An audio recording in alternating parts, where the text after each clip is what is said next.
साथियों नमस्कार। मैं आप सभी को लक्ष्य साधकम नामक यूट्यूब चैनल पर बहुत बहुत स्वागत करता हूं। मित्रों, जैसा कि आप लोग जानते हैं, लक्ष्य साधकम नामक यूट्यूब चैनल पर यूपी टीजीटी में जो पाठ्यक्रम रखा गया है, संस्कृत व्याकरण प्रवेशिका बाबूराम सक्सेना जी का, तो उनके ग्रंथ के अनुसार हमारे चैनल पर अभी तक 14 वीडियो में जो है प्राक कथन जो कि बाबूराम सक्सेना जी के द्वारा लिखा गया है वह प्रस्तुत किया जा चुका है। इसके बाद संधि विचार, जिसमें स्वर संधि, हल संधि, विसर्ग संधि का विचार हमारे यूट्यूब चैनल पर प्रस्तुत किया जा चुका है। इसके बाद अपवर्गीय तृतीया से पहले जो भी सूत्र है कारक प्रकरण के, वह कारक प्रकरण पर भी हमारे लक्ष्य साधकम संस्कृतम यूट्यूब चैनल पर पहले से जो है प्रस्तुत कर दिया जा चुका है। अब हम लोग चलते हैं, आज के यह वीडियो अपवर्गीय तृतीया सूत्र से प्रारंभ होगा। अपवर्गीय तृतीया यह सूत्र है। अपवर्गीय तृतीया यह सूत्र जो है वह अष्टाध्यायी के तृतीय पाद के छठा सूत्र है। यह ध्यान दीजिएगा। इस सूत्र का पूर्ण अर्थ वस्तुतः काला ध्वनों के साथ पढ़ने से मिलता है। अब कह रहे हैं बाबूराम सक्सेना महोदय जी, इस सूत्र का पूर्ण अर्थ वस्तुतः काला ध्वनों और अत्यंत संयोग के साथ पढ़ने से मिलता है, निकलता है अर्थ, स्फुटित होता है अर्थ। अब कहते हैं फल प्राप्ति अथवा कार्य सिद्धि को अपवर्ग कहते हैं। भैया, इस सूत्र में अपवर्गीय तृतीया में जो अपवर्ग शब्द आए हुए हैं, अपवर्ग का मतलब क्या होता है? व्हाट इज दिस अपवर्गा? अपवर्ग का मतलब क्या होता है? तो कहते हैं फल प्राप्ति अथवा कार्य सिद्धि को अपवर्ग कहते हैं। फल प्राप्ति अथवा कार्य सिद्धि को हम क्या कहते हैं? अपवर्ग कहते हैं, ऐसा कह रहे हैं। और अपवर्ग के अर्थ का बोध कराने के लिए काल सातत्यवाची, अपवर्ग को बोध करवाने के लिए काल सातत्यवाची, निरंतर जो कालवाची हो, मार्ग सातत्यवाची, मार्ग का जो सातत्य अर्थात निरंतर जो वाची हो, उसमें जो है क्या होता है? तो तृतीया विभक्ति हो जाती है। अर्थात जितने समय में या जितना मार्ग चलते चलते कोई कार्य सिद्ध हो जाता है, उस समय मार्ग में तृतीया विभक्ति हो जाती है। मित्रों, यहाँ पर हम लोग काला ध्वनो और अत्यंत संयोगे चौका जो है, फिर से यहाँ पर जो हिंदी लिखा हुआ वह पाठ करने के लिए जा रहे हैं। तो यहाँ पर कहा जा रहा है फल अपवर्ग जो है वह क्या है? तो अपवर्गो नाम फल प्राप्ति ही। अपवर्ग जो है उसको कहा जाता है जिससे फल प्राप्ति हो जाए अथवा कार्य सिद्धि को ही अपवर्ग कहा जाता है। और अपवर्ग के अर्थ का बोध कराने के लिए काल सातत्यवाची तथा मार्ग सातत्यवाची शब्दों में तृतीया विभक्ति होता है। जितने समय में या जितने मार्ग चलते चलते कोई कार्य सिद्ध हो जाता है, उस समय मार्ग में तृतीया विभक्ति हो जाती है। अब जब हम आगे बढ़ते हैं तो कहते हैं मासेन व्याकरणम अधीतवान, मासेन व्याकरणम अधीतवान, महीने भर में व्याकरण पढ़ लिया, एक महीने में व्याकरण पढ़ लिया। अर्थात महीने भर व्याकरण पढ़ा और व्याकरण उसको भली भांति आ गया एवं पढ़ने का कार्य महीने भर में सिद्ध हो गया। ये कहने का तात्पर्य है। यदि मास भर पढ़ने पर भी व्याकरण का अध्ययन समाप्त न होता तो मासम व्याकरणम अधीतवान किंतु ना यातः, ऐसा ही प्रयोग होता, क्योंकि उसे अवस्था में मास में काला ध्वनो और अत्यंत संयोगी द्वितीया के अनुसार द्वितीया ही होती, इस प्रकार अन्यत्र भी समझना चाहिए, ऐसा कह रहे हैं। अब जब हम आगे बढ़ते हैं तो कहते हैं भैया क्रोशेन पुस्तकम पठितवान। कहते हैं भैया कोस भर में जो है वह पुस्तक को पढ़ डाली। कोस भर में, एक कोस में जो है या कोस भर में एक पुस्तक को वह जो है पढ़ डाला या पढ़ डाली। पुस्तक जो है स्त्रीलिंग है इसलिए पढ़ डाली, अर्थात एक कोस चलते चलते पुस्तक पढ़ डाली। इसी प्रकार चतुर्भि वर्ष ही गृहम निर्मापितवान, 4 वर्षों में घर बनवा लिया। 4 वर्ष में जो है घर को बनवा लिया। 25 दिवसे अयमिमं ग्रंथम लिखितवान, 25 दिन में इसने यह ग्रंथ लिख डाला। 25 दिन में जो है यह ग्रंथ जो है वह लिख डाला, ऐसा कह रहे हैं। अब आगे बढ़ते हैं हम लोग तो यहाँ पर आता है सप्तभि दिने ही निरोगो जातः, 7 दिनों में जो है यह निरोग होता है। योजनाभ्याम कथाम समाप्तवान, 2 योजन भर में कहानी ख़त्म कर दी। ये सारे प्रयोग में जो है योजन भर अर्थात सातत्य बोध हो रहा है, निरंतर बोध हो रहा है, इसीलिए सब में जो है यहाँ पर योजनाभ्याम बन गया। योजनाओं मतलब इस सब में जो है तृतीया विभक्ति का प्रयोग किया गया, इसीलिए। अब हम चलते हैं सहयुक्ते अप्रधाने सूत्र पर। सहयुक्ते प्रधाने 6 नंबर का नियम वाले सूत्र यहाँ पर आ गया। सहयुक्ते प्रधाने यह सूत्र अष्टाध्यायी के दूसरे अध्याय के 3 पाद के 19वां सूत्र है। यह कहता है सह के योग में अप्रधान अर्थात जो प्रधान का साथ देता है में तृतीया होती है। जैसे पुत्रेण सह पिता गच्छति, पुत्र के साथ पिता जाता है। यहाँ पुत्रेण में तृतीया इसीलिए लगी है कि गमन क्रिया के साथ पिता का ही मुख्य संबंध है। क्यों? क्योंकि यहाँ पर गमन क्रिया के साथ पिता का संबंध है। इसी प्रकार साथ अर्थ वाले साकम, सार्धम और समं के योग में भी अप्रधान में तृतीया होता है। इसी प्रकार साथ अर्थ वाले जो साकम, सार्धम, समं के योग में भी, समम के योग में भी क्या हो जाता है? तृतीया विभक्ति हो जाता है। जैसे कि देखिए रामः जानक्या साकम गच्छति, राम जो है वह जानकी के साथ जा रही है। तो यहाँ पर क्या हो गया? सह के योग में, साथ के योग में जो साकम शब्द है उसके योग में जानकी में तृतीया विभक्ति हो गई। इसी प्रकार हनुमान वानरहि सार्धम जानकी मार्गयामास, हनुमान जी ने बंदरों के साथ जानकी को खोजा। तो यहाँ पर देखिए सार्धम के साथ वानर का योग होने के कारण इसमें वानर में जो है तृतीया विभक्ति हो गई और वानरहि ऐसा प्रयोग, वानरहि रामहि रामः रामो, वानरः वानरो, वानराः वानरम, वानरो वानरान, यह तृतीया विभक्ति वानरहि ऐसा प्रयोग बन गया।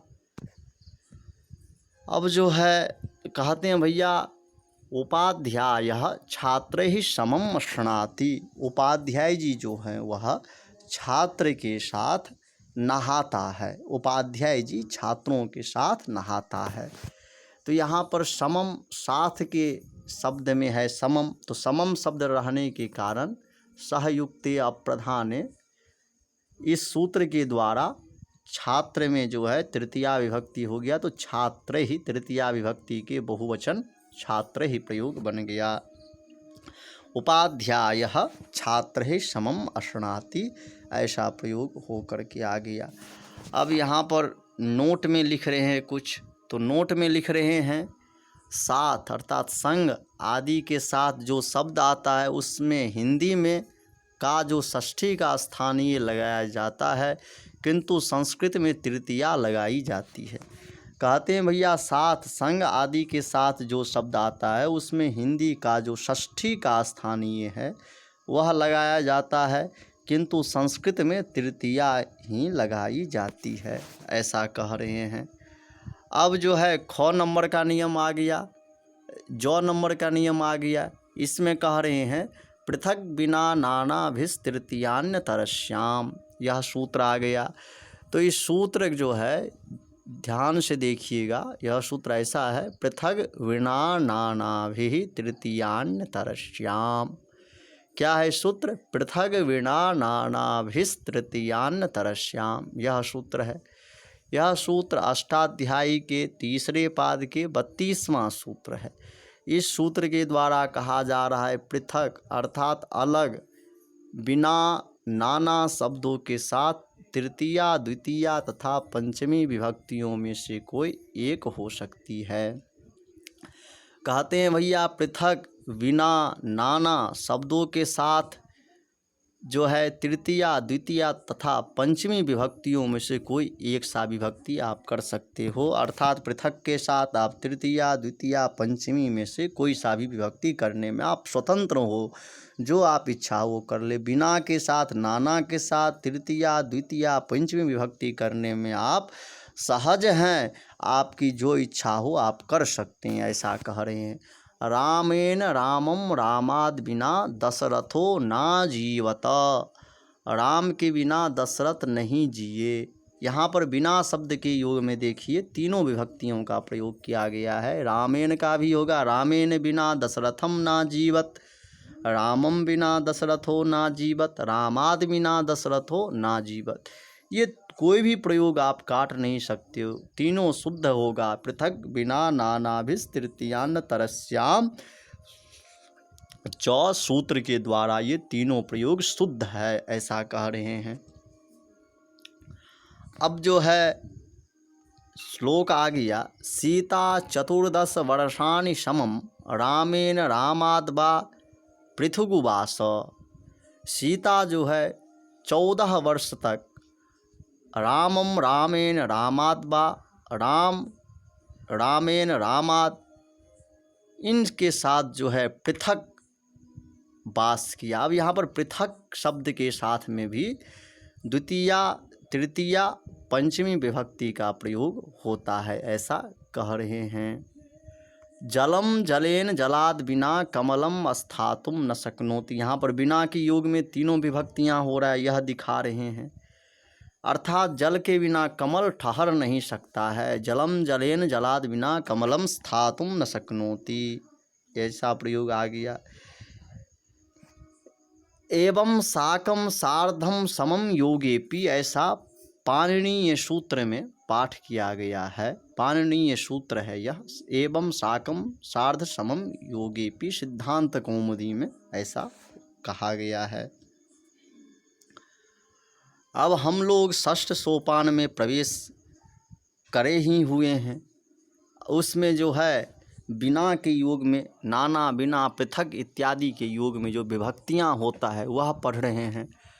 तो उसी क्रम में आ गया अन्नम अन्नेन अन्नाद बिना नरो न जीवति, वही जो है बार बार आपको उदाहरण दे करके समझा रहे हैं। जो द्वितीया, तृतीया, पंचमी तीनों विभक्ति बिना के योग में होता है। अन्न के बिना मनुष्य नहीं जीता है। कौरवाः पांडवेभ्यः पृथग वसन, कौरव लोग पांडवों से अलग रहते थे। कौरव लोग जो होते थे वे पांडव से अलग वास करते थे, ऐसा इनका कहना है। अब जो है कह रहे हैं बिना या वर्जन अर्थ का वाचक होने पर ही नाना के योग में द्वितीया, तृतीया, पंचमी होती है। बिना या वर्जन अर्थ का वाचक होने पर, बिना या वर्जन अर्थ का वाचक होने पर नाना के योग में जो है द्वितीया, तृतीया, पंचमी तीनों विभक्ति होता है। नाना नारी निष्फला लोक यात्रा, अर्थात स्त्री के बिना लोक यात्रा या जीवन निष्फल है। नाना नारी अर्थात नाना का अर्थ यहाँ पर क्या है? वर्जन, त्याग करना। अर्थात नारी कह रहे हैं नाना नारी निष्फला लोक यात्रा, अर्थात स्त्री के बिना लोक यात्रा जीवन निष्फल है, ऐसा कह रहे हैं। अब कह रहे हैं येणांग विकार, झकार आ गया उसमें कह रहे हैं येणांग विकार। यह दूसरे अष्टाध्यायी के दूसरे अध्याय के तीसरे पाद का 20वां सूत्र है। इसके द्वारा कहा जा रहा है जिस विकृत अंग के द्वारा अंगी का विकार लक्षित हो, जिस विकृत अंग के द्वारा क्या हो, अंगी का विकार लक्षित हो, उस अंग में तृतीया विभक्ति होती है, उस अंग में तृतीया विभक्ति हो जाती है। ऐसा कह रहे, जिस विकृत अंग के द्वारा अंगी का विकार लक्षित हो उस अंग में तृतीया विभक्ति हो। अंगी का विकार जिस अंग में लक्षित हो उस अंग में येनांग विकार सूत्र से जो है तृतीया विभक्ति हो जाएगा। जैसे अक्षणा काणः, आँखों से, आँख से काना है, तो यह किस से काना है, आँख में, इसीलिए अक्षणा अर्थात आँख में जो है तृतीया विभक्ति हो गई है, तो अक्षणा ऐसा प्रयोग हो गया। इसी प्रकार अब जो है देवदत्तः शिरसा खल्वाटोस्ति, देवदत्त सिर का गंजा है। देवदत्त जो है वह क्या है, सिर से गंजा है। देवदत्तः शिरसा खल्वाटोस्ति, देवदत्त सिर का गंजा है। तो देवदत्तः शिरसा खल्वाटोस्ति, देवदत्त जो है सिर से अर्थात सिर का गंजा है।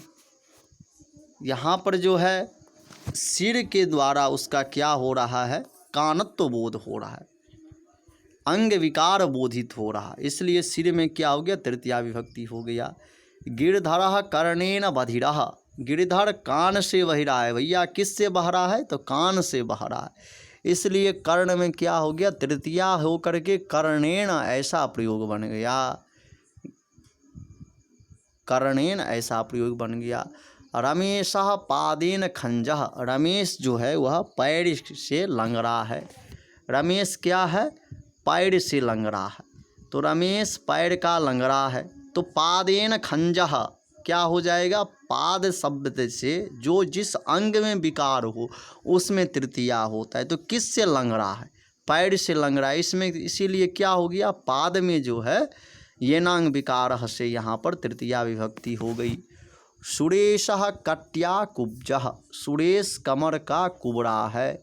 सुरेश क्या है, कमर से कुबड़ा है, तो कट्या में यहाँ पर क्या हो जाएगा, तृतीया विभक्ति हो जाएगी।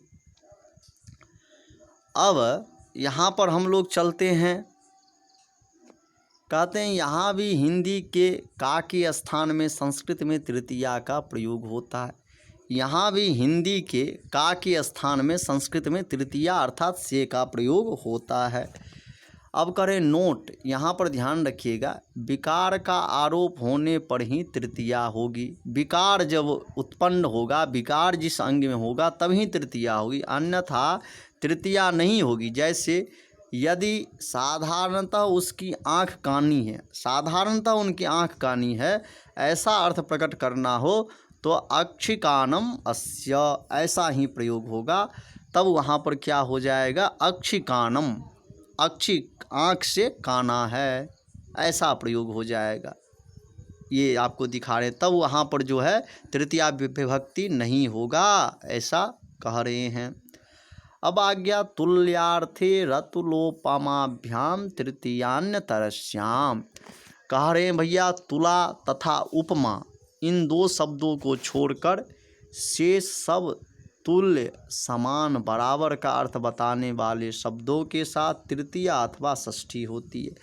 कहते हैं भैया तुला तथा उपमा इन दो शब्दों को छोड़कर शेष सब तुल्य अर्थात समान, बराबर का जो अर्थ बताने वाले शब्द होंगे उससे तृतीया होगा। कहते हैं भैया इसमें जो तुला शब्द है उसको छोड़ करके, उपमा शब्द को छोड़ करके शेष शब्द दो शब्दों को केवल छोड़ेंगे, पहला ये शब्द हो गया, दूसरा ये, अर्थात तुला और उपमा, और इसके बाद जो समान और बराबर का वाचक शब्द होगा उस शब्द के साथ कौन सी विभक्ति हो जाएगी, तृतीया अथवा षष्ठी विभक्ति हो जाएगी। तृतीया भी होगी और षष्ठी विभक्ति भी होगी। यह तुल्यार्थे रतुलोपमाभ्याम तृतीयान्यतरस्याम, यह सूत्र कहता है। कौन सा सूत्र, तुल्यार्थे रतुलोपमाभ्याम तृतीयान्यतरस्याम, यह सूत्र कह रहा है। यह सूत्र जो है अष्टाध्यायी के दूसरे अध्याय के तृतीय पाद के 72वां सूत्र है। इस सूत्र के द्वारा ऐसा कहा जा रहा है। अब जब हम आगे बढ़ते हैं तो कहता है भैया, कृष्णस्य कृष्णेन वा तुल्यः सदृशः समो वा। यहाँ पर जो है सदृश, सम और तुल्य शब्द का समान अर्थ में जो है वह बराबर अर्थ के वाचक है। कृष्ण के बराबर या समान है, तो इसलिए यहाँ पर क्या कहा गया था उसमें, तुल्यार्थो रतुलोपमाभ्याम। इस सूत्र के द्वारा जो तृतीया और षष्ठी दोनों होता है, इसीलिए यहाँ पर कृष्णेन में तृतीया हो गया, कृष्णस्य में षष्ठी विभक्ति हो गई। दुर्योधनो भीमेन भीमस्य वा तुल्यो बलवान नासीत। दुर्योधन जो है वह भीमेन भीमस्य वा, भीम से व भीम के तुल्य जो है बलवान नहीं था। दुर्योधन भीम के बराबर बली नहीं थे, ऐसा कह रहे हैं। यहाँ पर भी क्या हो गया, भीमेन में तृतीया हो गया, भीमस्य में षष्ठी हो गई, ऐसे कह रहे हैं। नायम मया मम वा समम पराक्रमम बिभर्ति। अब देखिए मया मम, यहाँ पे भी क्या हो रहा है, तृतीया हो रहा है, मया में मम में षष्ठी हो जा रहा है। यहाँ पे समम शब्द का प्रयोग होने के कारण यह समम जो है वह बराबर समान का जो है वाचक है, इसलिए यहाँ पर मया और मम दोनों का तृतीया और षष्ठी दोनों विभक्ति हुई। यह मेरे समान पराक्रम नहीं रखता है, ऐसा प्रयोग हो गया। अब जो है आगे दिखाते हैं, माम लोकबाद श्रवणादहासी श्रुतस्य किम तत्सदृशम कुलस्य। एक पंक्ति यहाँ पर दे रहे हैं, जो माम लोकबाद श्रवणादहासी श्रुतस्य किम तत्सदृशम कुलस्य। कह रहे भैया तुला उपमा के साथ षष्ठी होता है, तुला उपमा व कृष्णस्य नास्ति। कह रहे भैया तुला और उपमा के साथ षष्ठी विभक्ति केवल होता है, तृतीया नहीं होता है, इसलिए तुला उपमा व कृष्णस्य नास्ति। तुला और उपमा जो है वह कृष्ण का तुला और उपमा नहीं है। अब आगे जब बढ़ते हैं तो सूत्र आता है हेतु। अब हम लोग हेतु सूत्र देखने के लिए जा रहे हैं। हेतु सूत्र आ जाता है।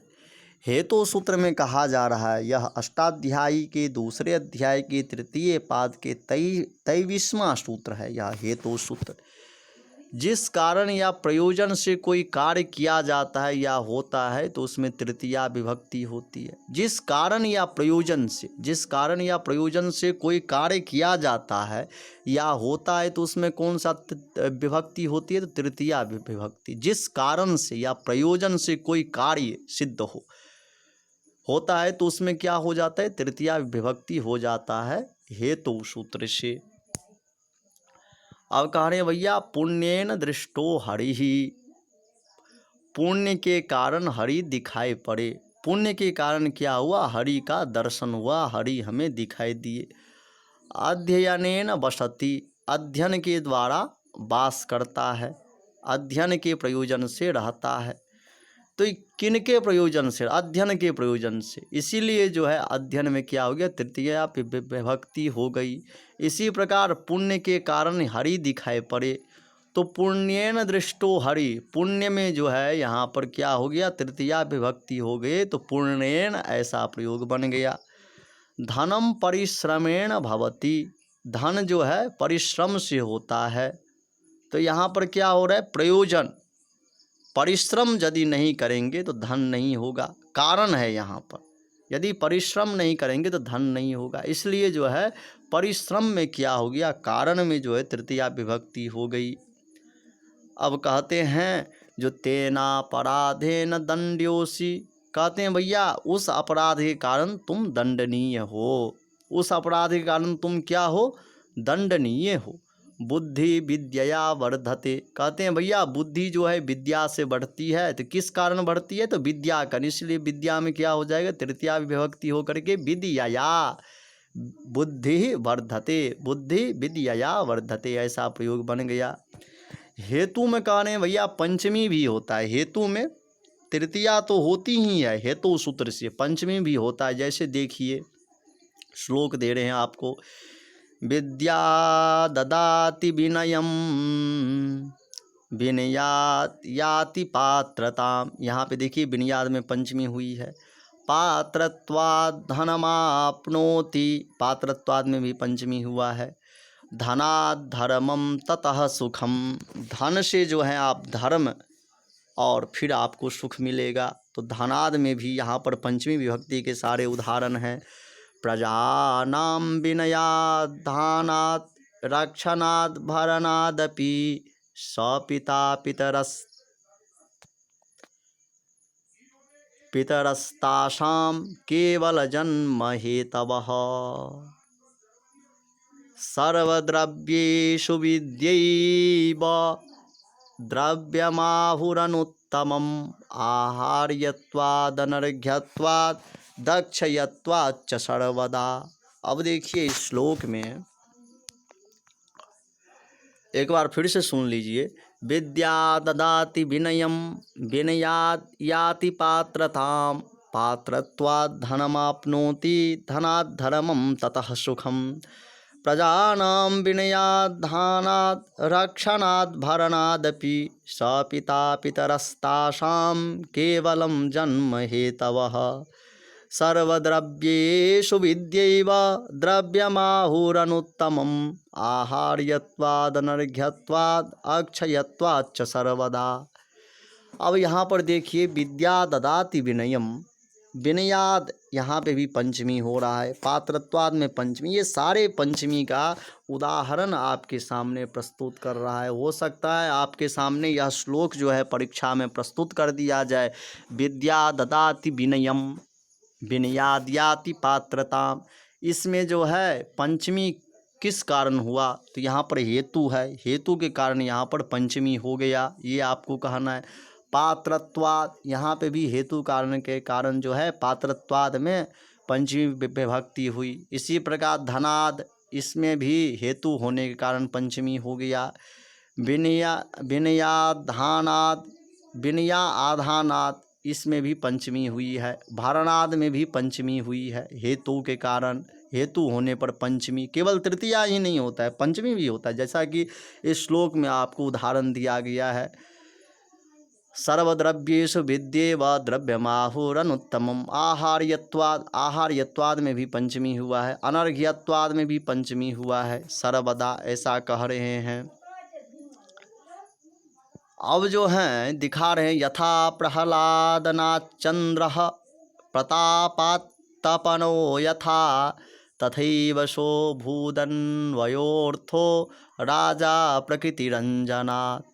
अरे भैया, यथा प्रहलादनाचंद्र प्रतापात्तपनो यथा तथैव शोभूदन्वर्थो राजा प्रकृतिरंजनात्। अब यहाँ पे प्रहलाद नाच, प्रहलादनाथ जो प्रयोग हुआ है यहाँ पर भी पंचमी, हेतु के अर्थ में पंचमी हुआ है। यहाँ पे भी देखिए प्रतापात में भी पंचमी हुआ है। तथैव शो अभूतन्वर्थो प्रकृति ही रंजना, ऐसा प्रयोग हुआ है। अब टिप्पणी में लिखते हैं, देखिए यहाँ पे टिप्पणी एक लिखते हैं, जो गम्यमानापि क्रियाकारक विभक्तो प्रयोजिका। यह ध्यान रखिएगा इस टिप्पणी को। गम्यमानापि, गम्यमान होने पर भी क्रिया कारक विभक्तो प्रयोजिका। क्रिया जो है कारक विभक्ति में क्या होता है? प्रयोजिका होता है, गम्यमान होने पर भी। अर्थात वाक्य में प्रयुक्त होने पर भी यदि अर्थ मात्र से क्रिया समझ ली जाए तो पर भी वह कारक विधान में प्रयोजिका बन जाती है, ऐसा कह रहे हैं। अब जैसे यहाँ पर 2 नियम हैं, 2 नियम देख करके आज की कक्षा यहीं पे समाप्त होगी। फिर आगे जो है आगे की वीडियो में आपको प्रस्तुत किया जाएगा। यह नियम है अलम कृतम वा श्रमेण, अलम कृतम वा श्रमेण। इसका अर्थ है श्रमेण साध्यम नास्ति, श्रम के द्वारा साध्य नहीं है। यहाँ पर साधन क्रिया गम्यमान है, श्रूयमान नहीं है। उस साधन क्रिया के प्रति श्रम कारक है, अतएव श्रम में क्या हो गया, तृतीया विभक्ति हो गई। सतेन सतेन वत्सान पायति, अर्थात सतेन परिच्छिद्य, इसका अर्थ होगा 100 करके बछड़ों को दूध पिलाता है। परिच्छिद्य या करके गम्यमान क्रिया है यहाँ पर, इसलिए यहाँ पर जो है तृतीया विभक्ति हो जाती है। मित्रों, अगले वीडियो में हम आपके समक्ष इत्थम भूत लक्षणे लेकर के आएंगे। इत्थम भूत लक्षणे से इत्थम भूत लक्षणे सूत्र से आगे का वीडियो जो है हमारा चालू होगा। तब तक के लिए नमस्कार, धन्यवाद, नमो नमः।